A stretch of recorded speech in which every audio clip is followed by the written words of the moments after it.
Alors aujourd'hui la démonstration va porter sur cet outil, le Scrap Boss de chez Fiskars ou Shape Boss, des fois on le trouve sous ce nom-là, qui est un outil d'embossage à froid, donc qui ne nécessite ni poudre ni pistolet à chaleur. Alors là celui-ci c'est le grand modèle mais il existe en plus petit. Donc vous voyez c'est une planche de travail qu'on ouvre ici et qui va contenir des pochoirs comme ceci, mais aussi les stylets nécessaires à l'embossage et ces petits coins en plastique qui vont vous permettre de fixer le pochoir et les papiers sur votre Shape Boss. Donc les pochoirs, vous vous en doutez, il en existe énormément sur à peu près tous les thèmes possibles de carterie et de scrapbooking.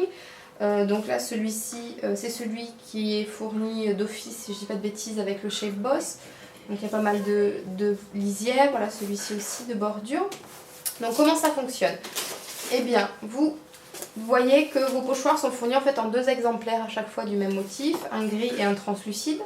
Donc vous positionnez le gris, donc vous choisissez le motif que vous allez réaliser. Nous on va réaliser ce petit paquet cadeau.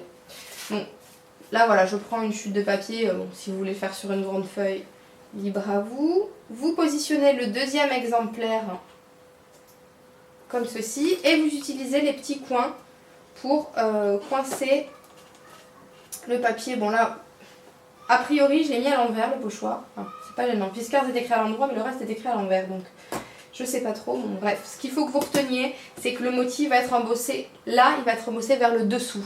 Donc à vous de voir si vous voulez faire de l'embossage positif ou négatif, c'est-à-dire imprimer un relief vers le haut ou un relief vers le bas, c'est-à-dire en creux.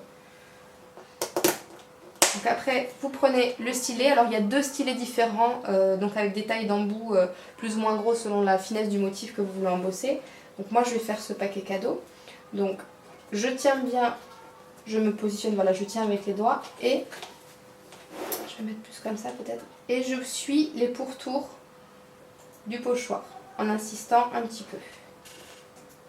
Voilà, je suis le motif.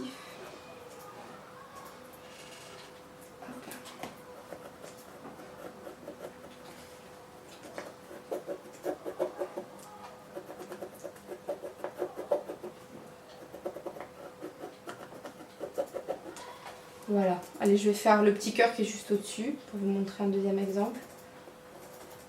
Voilà.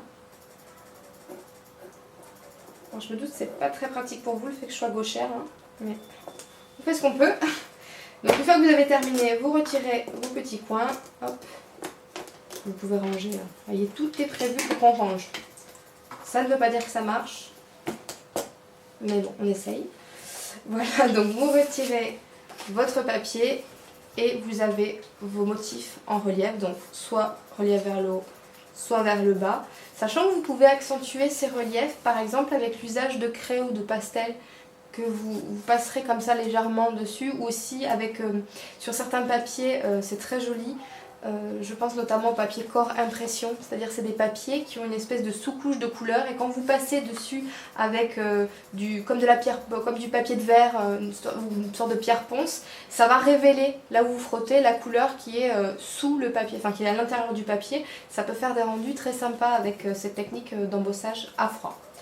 Donc voilà, j'espère que c'était clair. Donc c'est un outil très très sympa qui a l'avantage en plus d'être on va dire moyennement coûteux, contrairement à une autre technique qui est utilisée dans l'embossage à froid, c'est-à-dire la table lumineuse. Ça consiste en fait à une lampe qui projette de la lumière par dessous et qui vous permet, voilà, par un jeu d'ombre de suivre également des pochoirs, mais tables lumineuses qui en principe sont plus coûteuses que ce petit engin. Donc si vous voulez tester l'embossage à froid, je vous le recommande. Voilà. Allez, bonne journée. Bye bye.